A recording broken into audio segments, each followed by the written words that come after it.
Om Namo Bhagavate Shri Ramanaya.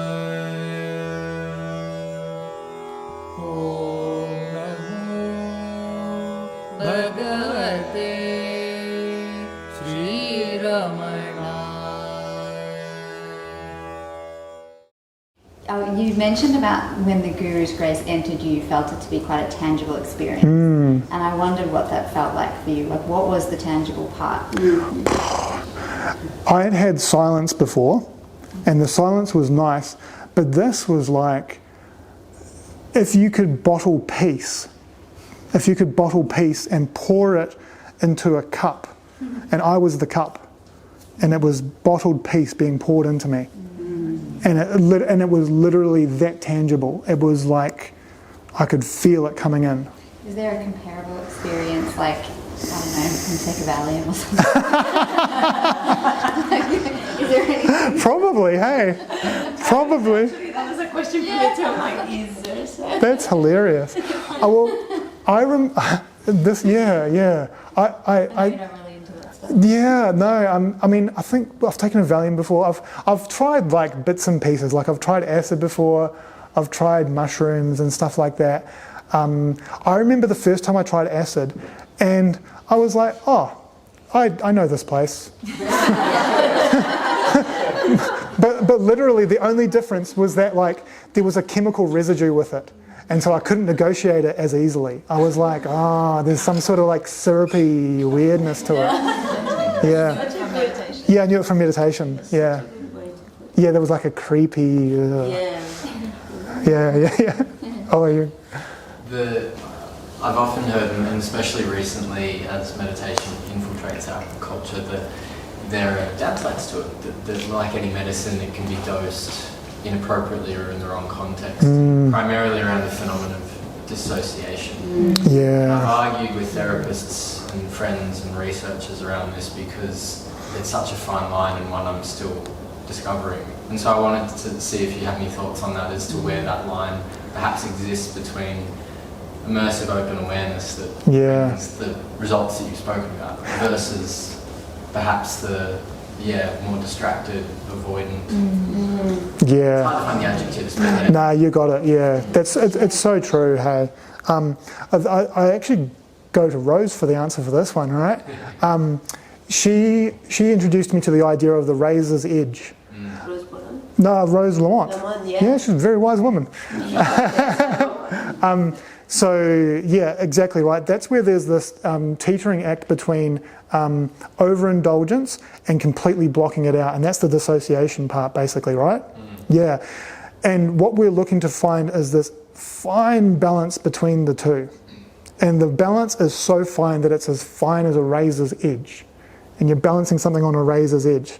Whoop, whoop. You know, it's so fine. So what that means is that we can let go of an idea of perfection to try and achieve it, which is nice, because that can take away a layer of pressure, and that we will make mistakes. We will fall into dissociation, and then we'll fall into overindulgence. But there'll be a moment as we're falling this way that we'll cross over the razor's edge, even for a millisecond, and then we'll fall this way. And so we'll get a millisecond, and then a millisecond, and then a millisecond, and then slowly. But I think the point that you're making is that we can use this to disconnect from our life, and we can use this to disconnect from our sensory experience and from the reality of what's happening. And a lot of people fall off in that way. So you really, throughout this, you need to have community around you to support you. And that might be a spiritual community. Ollie's a great guy to talk to if anyone's looking for information. Genuinely, I listen to you a lot. He has a lot of information in these areas and is surrounded by good people. So you need to have someone who's going to pull you up and say, hey, man, you're like being really a bit of a dick to your friends right now. Like, you know, like, or you're really being mean to your family, or seems like you're having a hard time with this thing. We have to do this together. We have to do it together, because it's too easy to trick ourselves into falling into the trap of, I've got this nailed. Like, I don't think I have this nailed, genuinely, because otherwise I'd be finished, and I'm definitely not. So you want to keep on going, keep on going, keep on going, and you need supportive people around you to help you with that. Yeah, hopefully that's. Thank you. Yeah, man. No. I'm curious, Mitch, aside from obviously taking your seat or Nivolta and meditating, the practice around it, would you prepare with a particular sequence of yoga or a particular breath sequences or anything? Or you just found you could just, given your life experience, that you could just sit? Is there any kind of particular steps to sitting down that No, you it's recommend? good. Like, I know we all do yoga and things here, but there's anything that you found really struck for you? I remember when I was starting meditation, I would sit down in a chair and I would close my eyes, and then I'd be like, wow, it's busy in there. And it was, oh, it was full on. It was shocking. So I had a bit of a stoic attitude where I'd just sit there and I just worked with it. But I think I would have had more benefit sooner had I done a yoga practice, asana practice, a pranayama practice, and then some sitting down afterwards. Yeah. The nice thing is that there's 8 steps in the limbs of yoga. There's 8 limbs, and they build to the final limb.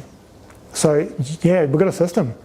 For me, the sequence that was most effective was Ashtanga yoga, and I found that I didn't particularly care about the physical elements. It was really good because it made my body feel good, and it help my back quite a bit, which was really helpful.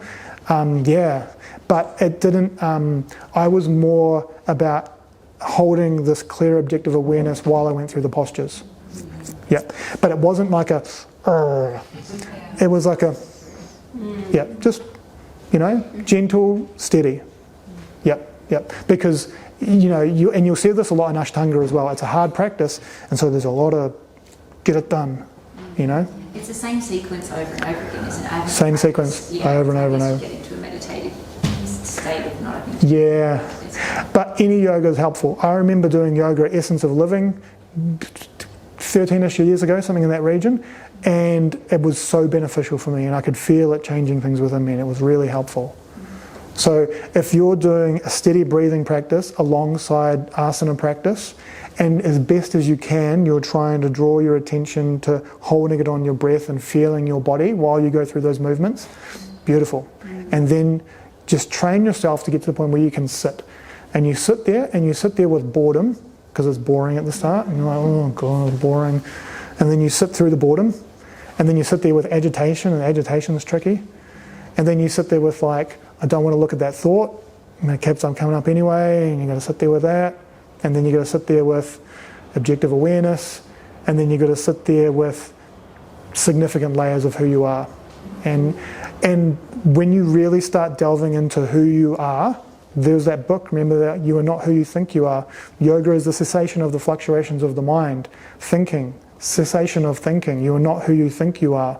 Take away the thinking, who are you?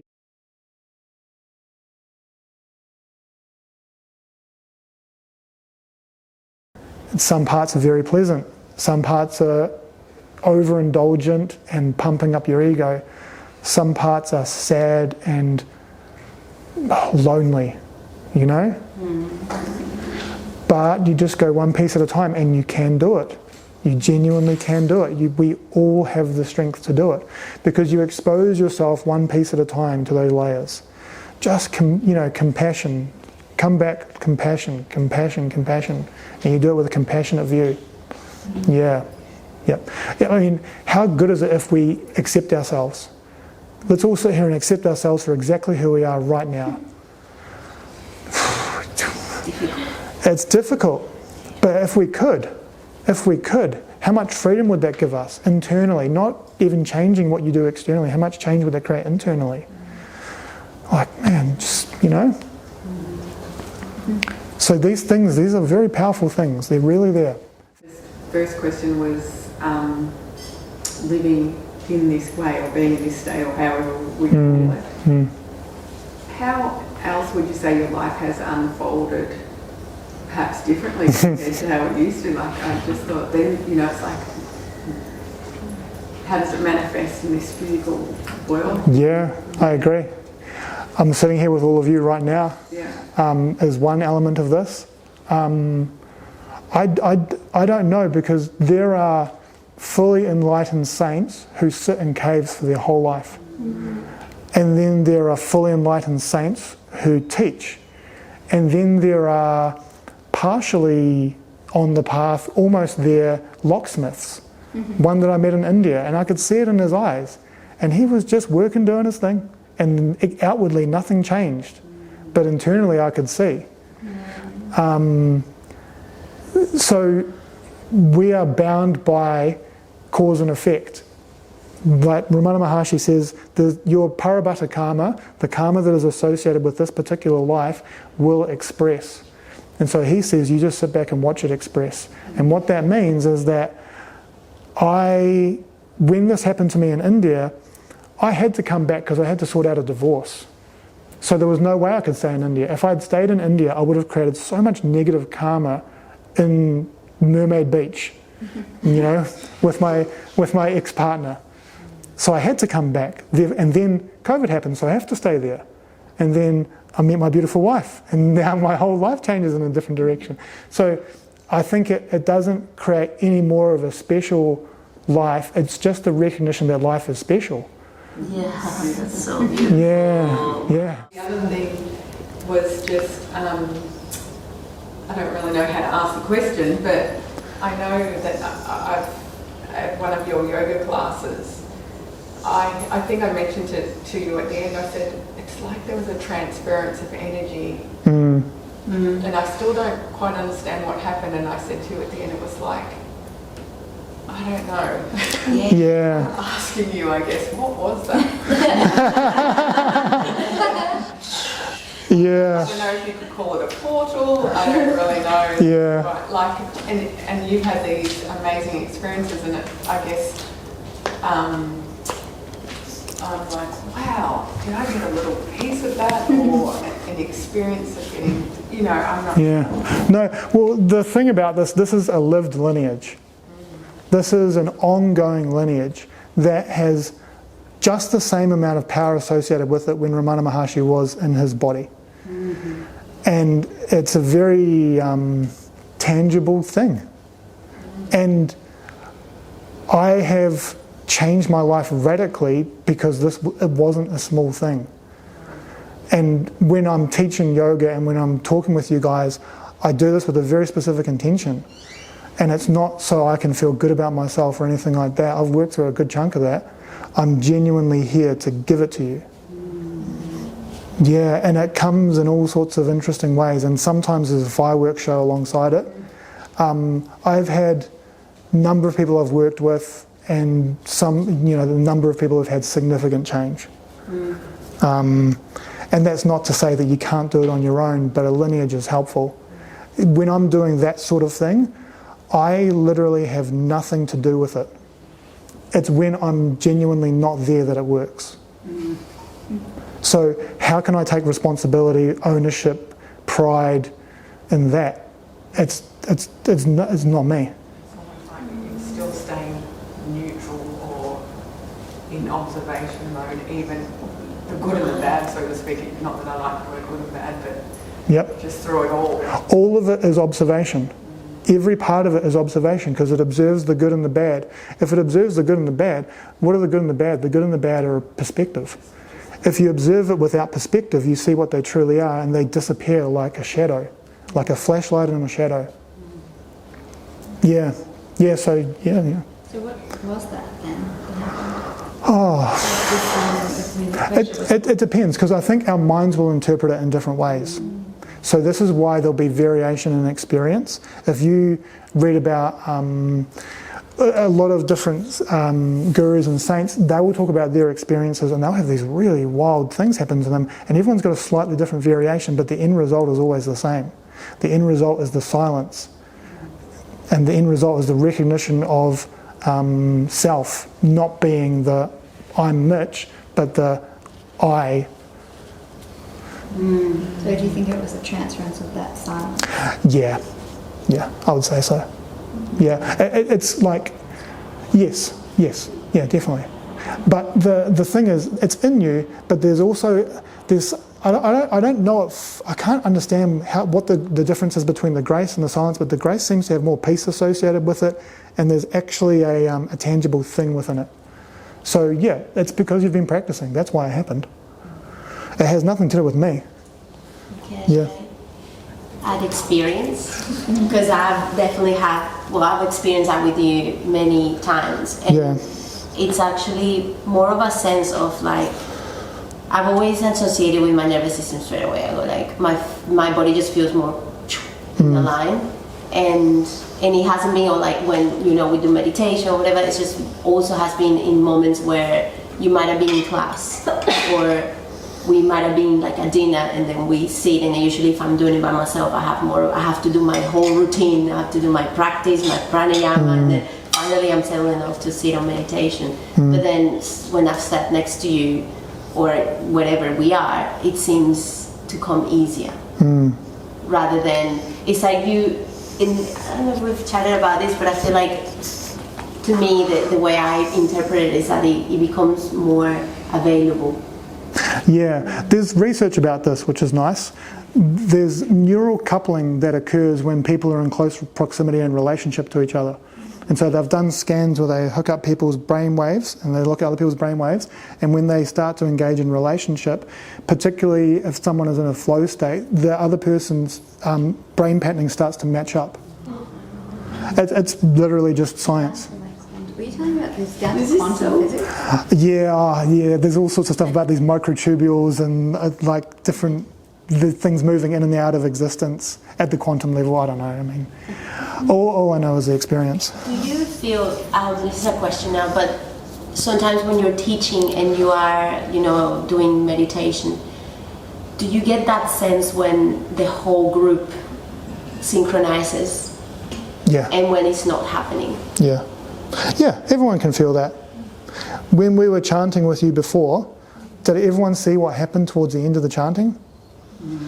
Everything started to resonate, and it was a vocal resonance. Yeah. But it was because we were all tuned into each other and we were all matching each other. We were all acting in unity. Yeah, that was really cool. That was great. That's why when you go to a concert, everyone feels this sense of, because we're all here together experiencing the same thing. When you go to a comedy club and someone cracks an amazing joke, everyone's together because you all laugh without thinking in that moment. You're all joined in laughter. When you see great art, you're feeling the same thing. When you're all watching the same great movie and you really feel it, we're all together. Unity, your thoughts drop away, unity comes in, that's all that's left. I have a question, a bit more into the philosophy stuff. I remember something that Rose Borden said in the lecture, which was, what's not here is nowhere, and what is here is everywhere. Is everything, yeah. And yeah, so That's a I'm goodie. wondering about, like, kind of, you've spoken about being a physiotherapist and being in the real world and lecturing and stuff, and as well as like your experiences in India. And I'm wondering what your thoughts are kind of on that sort of comment, on that quote, but also like, do you think you could have had the same experiences if you didn't go to a spiritual chart like India? And if we don't, because some of us, myself included, really associate those experiences with a particular place, and I find it very hard to kind of like marry it with my everyday 9 to 5. I agree. And so how can we, if we don't have a trip to India, how do we bring this? Yeah, I agree. I agree so much. Hey, yeah, because I remember going, but we went back to Ramana's ashram. I went for the second time last year. We went, right, and I want to take Corey there just to kind of, you know, it's just to get her to be introduced, and nothing happened. Nothing at all happened. And I sat down, and I could feel this place is an interesting place. You can genuinely feel the silence there, and it's more than just people are being quiet. There's something else. There's like a silence in the bricks. And I sat down and I was like, oh, yep. And then I was like, oh, I recognise that silence, great. And that was it. And I was like, oh, okay, I've already got that bit of information. And then we left. And then I came back here and the same silence is here. So I think for me, and this is all for individuals, every individual's got a different pathway. For me, I needed to have a flashbang experience to convince me, because I'm so skeptical on this stuff. Like, I've seen the wildest things since I'm 7 years old, and I'm still, up until when I was 35, I was still doubting whether any of that was even real. And it's like, how much evidence do I need? Jeepers. Right? So for me, it needed to be, boom, hey, pay attention. Look at this, you know what I mean? And that's where I think we've obviously got perspectives on this is a holy place, this is a not holy place. And when we all practice together, we're creating a holy place. We're creating a little vessel, you know? And the reason why we need holy places is because we get lost on the path on our own. So this is just community. That's all that is. If you think about how society has developed, in India, their focus, one huge part of their whole society has just been spiritual practice. That's why they haven't progressed with material stuff as much as other countries have, and there's a lot of difficulties over there materially. But spiritually, they are rich. Like, they are dripping in spiritual wealth. So they have a community that supports them. You can go over there and you can put on an ochre robe and you can sit down and meditate on a park bench, and people will come and give you money so that you can go and buy food that night. Because they understand the importance of that in their community. See what happens if you do that here. The police are going to move you on.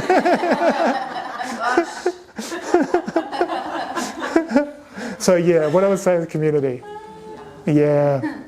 Your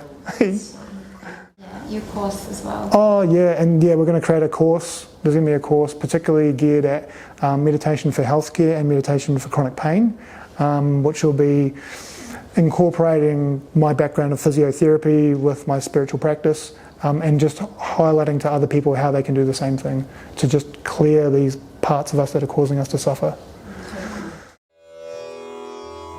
Om Namo Bhagavate Shri Ramanaya.